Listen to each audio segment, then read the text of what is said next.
Hi అండి, ఇవాల్టి వీడియోలో సబ్బక్కి పొట్టి పెసలు వేసి తాలింపు చేసి చూపిస్తానండి. చాలా కమ్మగా ఉంటుంది, ఆరోగ్యానికి కూడా చాలా మంచిది. తప్పకుండా ఒకసారి ట్రై చేయండి. ఒక కట్ట సబ్బక్కి తీసుకున్నానండి, సోయకూర అంటాం కదా, అది తీసుకున్నాను. 1 కప్పు పొట్టి పెసలు తీసుకున్నాను. సబ్బక్కి హెల్త్కి చాలా మంచిదండి. పాలిచ్చే తల్లులకి వట్టి సబ్బక్కి పొట్టి పెసలు వేయకుండా తాలింపు చేసిస్తే పాలు పడతాయని చెప్తారు. మాకైతే ఎక్కువగా వేపుడు పెట్టేవాళ్ళు. ఇప్పుడైతే ముందు పొట్టి పెసలు శుభ్రంగా కడిగి పెసలు మునిగేంత వరకు నీళ్లు వేసేసి 1 విజిల్ వచ్చే వరకు ఉడికించుకోవాలి. అది ఉడికేలోపు సోయకూర కూడా శుభ్రంగా 2-3 సార్లు కడిగి తరిగి పెట్టేశాను. పెద్ద సైజు టమోటా 1, ఉల్లిపాయ 1 పెద్దది, అలాగే 7-8 వెల్లుల్లిపాయలు, పచ్చిమిరపకాయలు మీ కారానికి సరిపడినన్ని కోర్సుగా గ్రైండ్ చేసి పెట్టేశానండి. పెసలు కూడా చక్కగా ఉడికిపోయాయి, చూశారు కదా.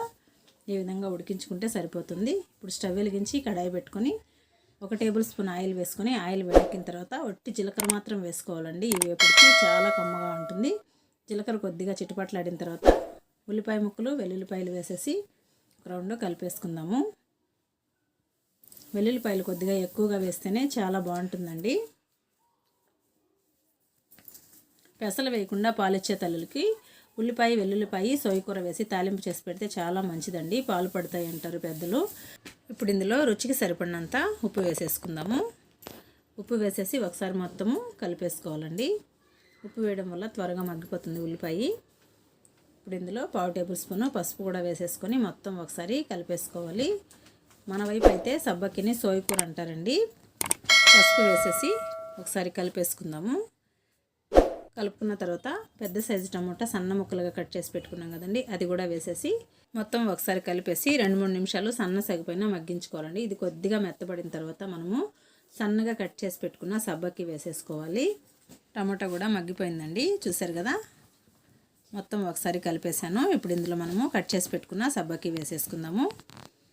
మొత్తం వేసేసి ఒకసారి కలిపేసుకోవాలండి. సన్నగా ఉండే లేత కాడలు వేసుకుంటే కూడా బాగుంటుందండి. నేను కాడలతో పాటు కట్ చేసి వేసాను.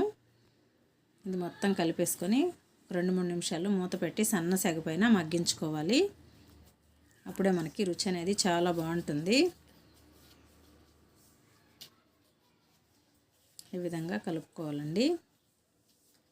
మనకి ఆకు చూసినప్పుడు చాలా ఎక్కువగా అనిపిస్తుంది, కానీ మగ్గిన తర్వాత చాలా తక్కువ అయిపోతుందండి. చక్కగా మగ్గిపోయింది, చూసారు కదా. ఇప్పుడు ఇందులో మనము ముందుగా ఉడికించి పెట్టుకున్న పొట్టి పెసలు వేసేసుకొని కలిపేసుకోవడమేనండి.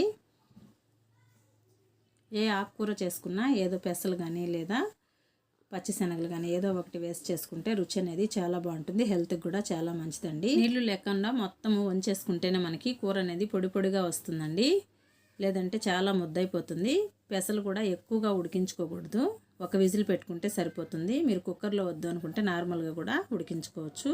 మొత్తం కలిపేసి ఒక 2-3 నిమిషాలు సన్న సెగపైన మగ్గించుకుంటే కమ్మటి సబ్బక్కి పొట్టి పెసలు వేపుడైతే రెడీ అండి. వీడియో నచ్చినట్లయితే ప్లీజ్ లైక్ చేయండి, షేర్ చేయండి, కామెంట్ చేయండి, సబ్స్క్రైబ్